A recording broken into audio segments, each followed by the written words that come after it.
How does money work? My grandpa's $1 bill trick. My grandpa told me that every $1 bill I save represents an hour of someone's hard work. He would save every $1 bill he got in a separate jar, and by the end of the year, he'd have about $700 saved. It didn't make him rich, but when his car broke down, that jar saved him from taking out a loan. He always said, respect small money, and big money will respect you. When money isn't real until it's gone. I worked at a bank, and I can't tell you how many times people would say, "Where did all my money go?" One woman was shocked when I showed her monthly spending: $300 on Starbucks, $200 on Uber Eats, and $150 on subscription services. She joked, "Guess my money's working harder than me." She canceled half the subscriptions right there and started brewing her coffee at home. A year later, she came back to say she'd saved over $5,000 and went on her dream vacation. The day I sold $10,000 worth of stuff I didn't need. During the pandemic, I was broke and stressed. I started going through my closet and found designer clothes, old tech, and collectibles I'd completely forgotten about. Over a month, I sold everything online. Old phones for $200 each, a rare Pokemon card for $1,000, and even a $5,000 camera I hadn't used in years in total. I made over $10,000. Now, I think twice before buying something. If it's not going to bring value long-term, I leave it in the cart. Investing for dummies, by a dummy. In 2015, I put $1,000 into an S&P 500 index fund because some guy on Reddit said, past performance isn't a guarantee, but it's better than sitting on cash. I forgot about it. 5 years later, I checked the account and saw it had grown to $1,800. Not exactly a fortune, but I realized I'd made $800 by doing nothing now. I invest a bit every month, and it's like planting a money tree. The lottery win that wasn't. My cousin won $50,000 in the lottery. He bought a new car, took friends on trips, and threw a huge party. By the end of the year, he was back to living paycheck to paycheck. Watching him, I learned the difference between having money and keeping money. If I ever win the lottery, step one is hiring an accountant, not buying a Tesla. The $15,000 dog. My friend bought a purebred dog for $5,000. Cute, but within 2 years, she spent another $10,000 on vet bills because the breed had genetic issues. She loves the dog, but now she jokes, "I should have read the fine print before adopting luxury." Lesson learned. Sometimes the real cost is hidden in maintenance. The savings hack that felt like cheating. I started rounding up every purchase to the nearest dollar and moving the difference into savings. Buy coffee for $4.50? 50 cents goes into savings. I forgot about it for a year and checked the account. $1,200. It's not going to buy me a house, but it will cover a few emergencies. When I learned time money, I used to work 80 hours a week and make $150,000 a year. I thought I was living the dream. Then my health started declining, and I barely saw my family. I switched to a lower-paying job with flexible hours, and while I make $90,000 now, I feel richer than ever.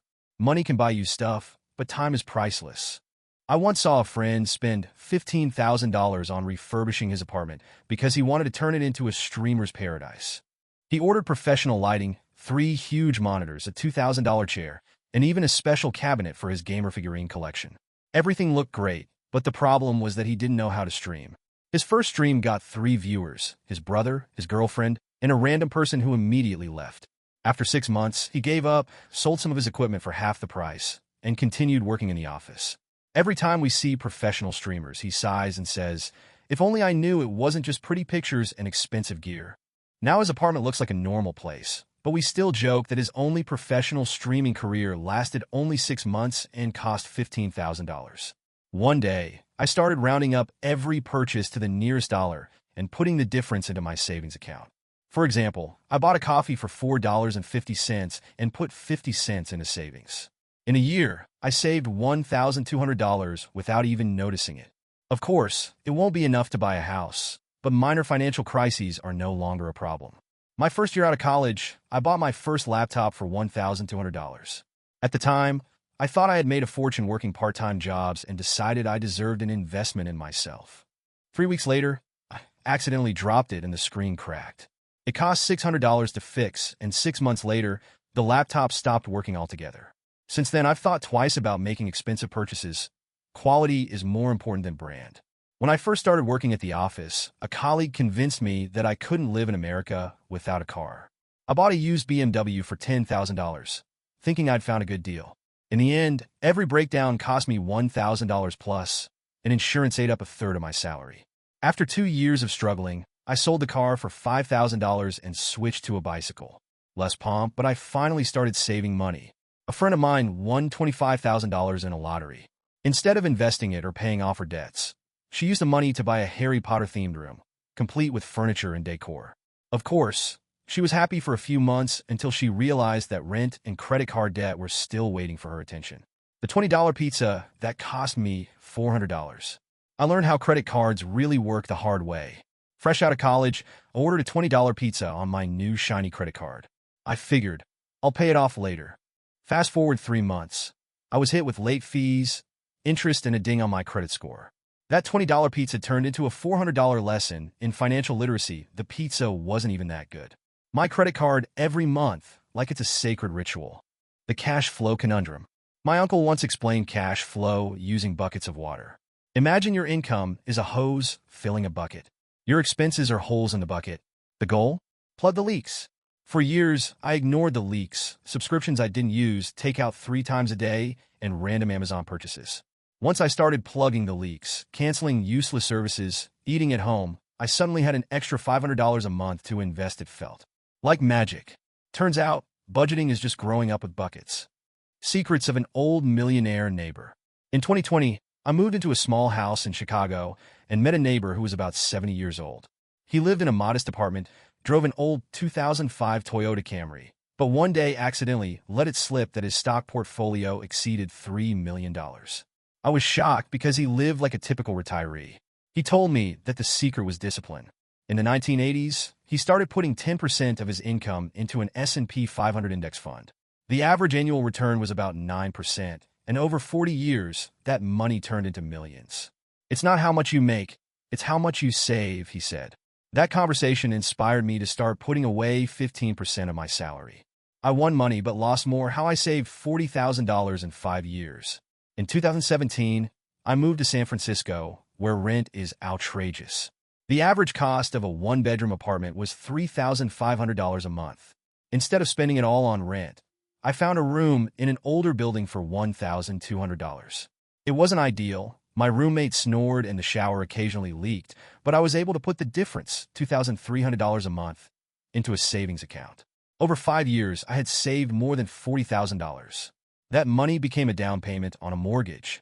I now own a home in Austin, Texas, where housing costs are much lower. Coupon shopping is my superpower.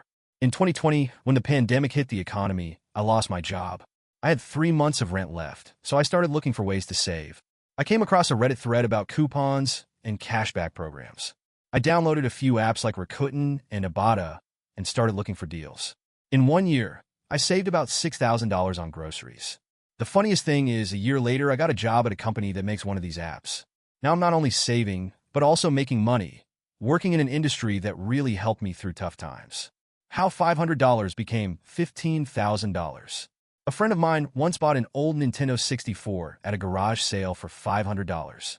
It was 2019, and he was just looking for some childhood nostalgia. But after going through the boxes, he found a rare, sealed Super Mario 64. He put it on eBay, and it sold for $15,000. It was a lesson in how old things can be worth a lot more than we think. Now he collects retro games and makes a living from it, sometimes making $50,000 a year in sales. One guy on Reddit shared how his parents taught him how to manage his money. Every time he got a paycheck, they made him split it into 3 parts: 50% for needs, 30% for pleasures, and 20% for savings. At first, it seemed pointless, especially when he was only making $500 a month from his part-time job. But after a couple of years, he had saved $10,000.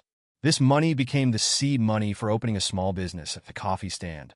Today, it is a full-fledged cafe bringing in $70,000 a year. A woman shared how she saved almost $25,000 on rent over 5 years.